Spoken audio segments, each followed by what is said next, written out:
Sa wakas, masasabi na po talaga natin na welcome to the Tandang Sora Women's Museum. Para sa kauna-unahang women's museum sa Pilipinas, wala na sigurong mas kahakma pang lugar kundi ang banlat kung saan nagmula si Tandang Sora.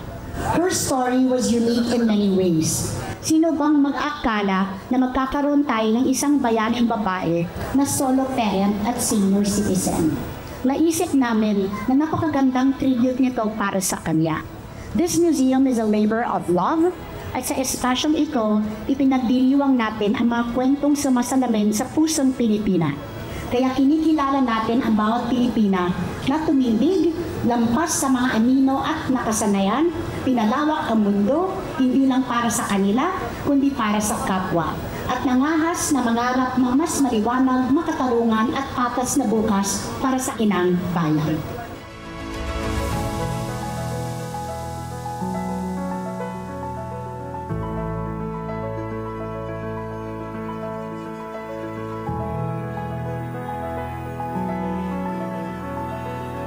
Sa pamamagitan ng Tandang Sora Women's Museum, ang ating salaysay nakahapyaw lamang nabanggit ng mga historiador ay nabigyan ng dangal at prestisyo. Ang Tandang Sora Women's Museum ay parang binhi na itinanim natin ngayon para ito ay alagaan at pagyaman para sa kinabukasan natin.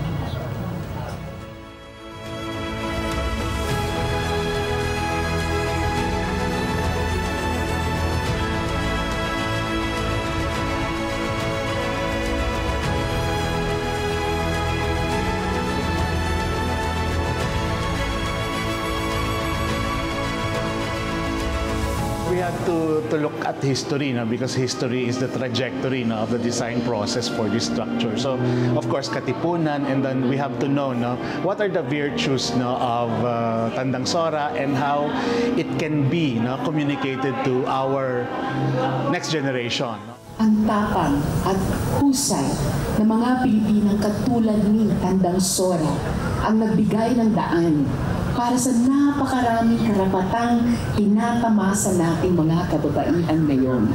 We owe them the rights and liberties we enjoy today. We owe them the power of our voice. We owe them the strength of our convictions.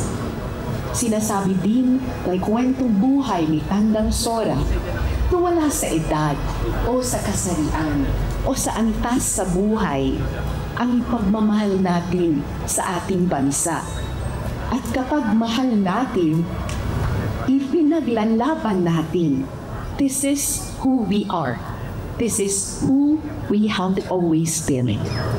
Mga mahal kong mga kabaro, sa ngalan ng aking mayor na si Mayor Joy Del Monte ng Quezon City, kasama si Representative Marivic Copilar at ang curator nitong museo na si Sandra Torrijos sa ating ding kabaro, iniimbita ko po kayong lahat dumalaw dito sa kauna-unahang Women's Museum sa buong Pilipinas dito sa Quezon City at gumugunita sa isang natatanging kabaro natin na si Tandang Sora o Melchora Aquino. Punta po kayo dito, dalawin yung movable exhibit sa unang palapag at yung, believe it or not, 19 na mga portion dito ng museo sa ikalawang palapag. Hindi po kayo magsisisi and it could even be a life-changing experience for you. So, kita tayo dito minsan.